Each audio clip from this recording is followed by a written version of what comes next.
Password accepted.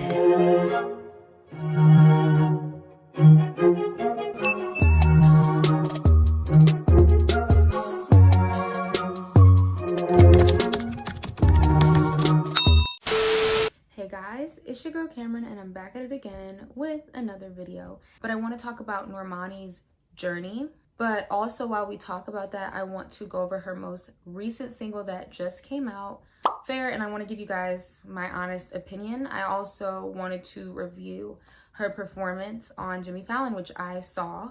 So I want to talk about that and everything Normani because I have a lot to say. So please like, comment down below. What do you guys think of Normani's journey? Where do you think it's gonna go? And what do you think about her new song, Fair?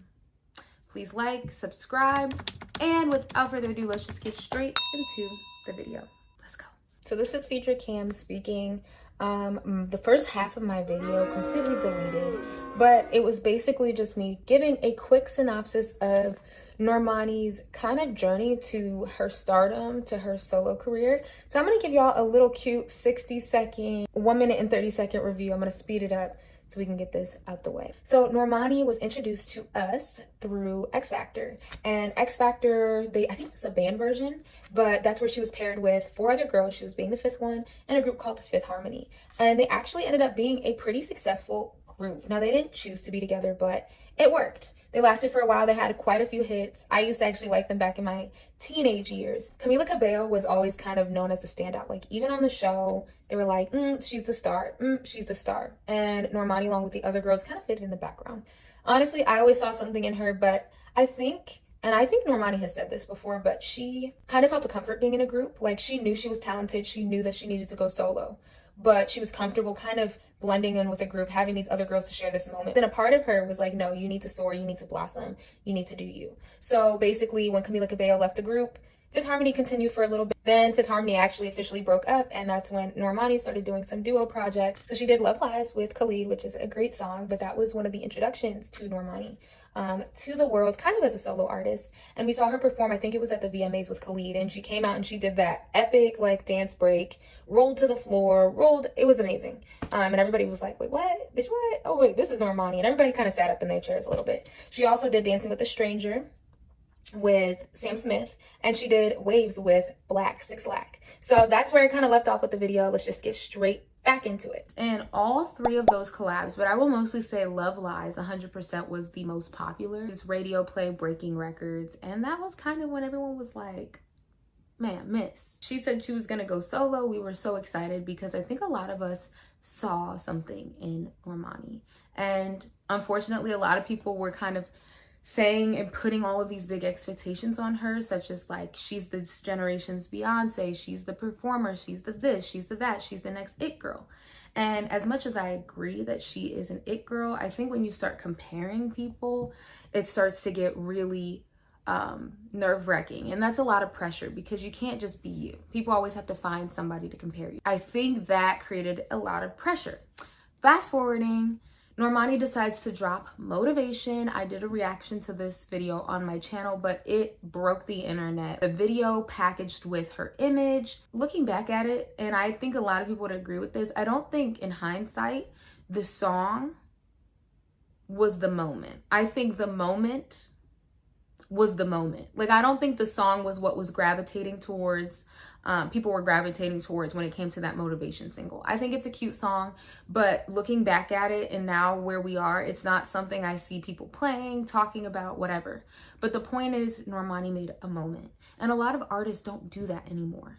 It's like a one-hit wonder. It's just a song, a mediocre video. But she's an artist, like, right? The song is good. The music video is better. The dancing is even better. That is the makings of a superstar. It's not always about who makes the best music. It's about the package. So I think everybody was ready to go. Now, fast forwarding, Normani kind of talked about, I think when she did this song, it wasn't really her. It was very kind of bubblegum, cute, like an R&B pop moment. It was cute, but I don't think it was really how maybe she, in hindsight, wanted to be introduced as a solo artist. And interestingly enough, she did her VMA performance and she crushed it, killed it, solidified herself as a performer. But then she fell off the face of the planet. We would see her on Instagram posting like she was doing okay.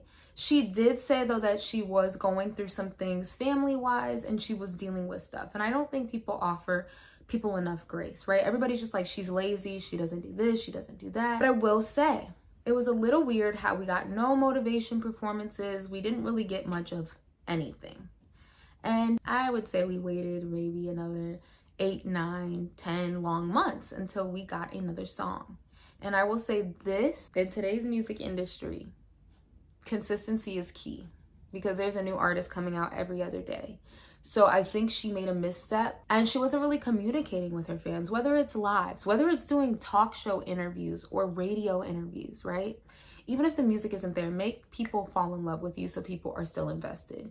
And by this point, I think people like me who were so invested in Normani still love her. I had nothing against her. I wasn't one of these people, like these theorists, like calling her lazy and all this stuff. But you just kind of forget about some people because it's like, oh, where did they go? Nobody knows. Like you just kind of move on because in today's society, music, consumerism, it is abundant, right? You can find anything, anyone, anything you want to listen to at the click of a button with a stream. So you can't rely on people's big ups, right? Like, oh, she's gonna be the next one, she's gonna be the next it girl, all this stuff, because people believe that. But when we don't see you, fizzles. It fizzles, no matter how talented you are. And we waited a long time. In between this time, a lot of people were making videos, think pieces, kind of about how they felt like Normani didn't want it bad, how she just wanted to be an Instagram model and all that. And, you know, I could see why people would jump and draw those conclusions because she kind of still was on Instagram. She didn't completely go away. However, another layer added to the conversation was about her label. I think she's with RCA. And if anybody knows anything about RCA is, I don't know if you know about Tinashe, you know about some of these artists who have had a really terrible, difficult time. Their careers came at a halt, a standstill with this label, right? And for some reason, I'm more inclined to believe that Normani's team and her label is the ones that are holding her back. I think she wants it. I do. But there is a lot of logistics when it comes to music and the music industry. I don't know the ins and outs, but I do know, guys, it's more than just about making music. And it's all about your team. If you don't have a team that's there to support you and wants you to be better and wants to do everything they can to help you, we have a problem. I think people believed more in Normani than I think maybe her label believed in Normani. And I think that's maybe where the wacky terms and conditions might have come about, the non-investment. But it could be a mixture of all those factors. However, fast forward, I keep saying that, fast forward, she dropped Wild Side. Wild Side, honestly, when I first heard it, I did a reaction to it. I liked it, but it was something like, this is missing a little bit. It's something. And then the sample.